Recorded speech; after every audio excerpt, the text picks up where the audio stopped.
Depuis la généralisation des filtres à particules, les émissions polluantes liées à l'échappement automobile ont fortement diminué. Malheureusement, le transport routier reste le mode de transport le plus émetteur de polluants dans l'air. En France, il représente 76% des émissions de cuivre, tous secteurs confondus, 55% des émissions de zinc et 8% des particules de diamètre inférieur à 2,5 microns. Mais si ce n'est pas de l'échappement, d'où provient cette pollution?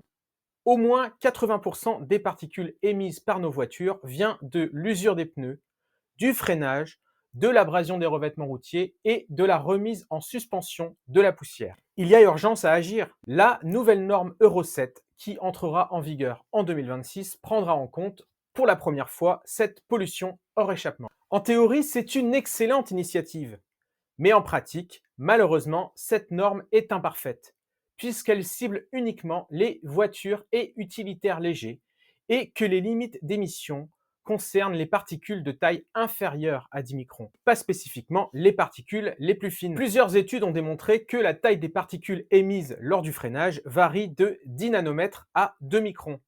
Et ce détail fait toute la différence. En effet, des particules aussi petites sont capables d'atteindre les alvéoles pulmonaires et donc d'engendrer de graves problèmes respiratoires. Les fabricants disposent néanmoins de 3 leviers pour réduire cette pollution.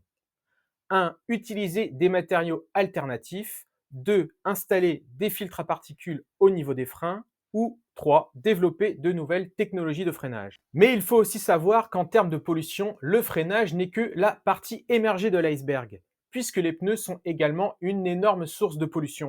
À titre d'exemple, une berline familiale émettrait environ 5,8 grammes de particules par kilomètre à cause de l'usure des pneus, dont la majorité finit au fond des océans. Pour réduire la pollution liée au transport automobile, la technologie ne suffit pas, car en dehors de ces solutions technologiques, n'oublions pas que la meilleure manière de réduire cette pollution reste de miser sur la sobriété des usages. Autrement dit, l'achat de véhicules plus légers, l'adoption de l'écoconduite, la réduction des vitesses autorisées et aussi le développement d'autres modes de transport.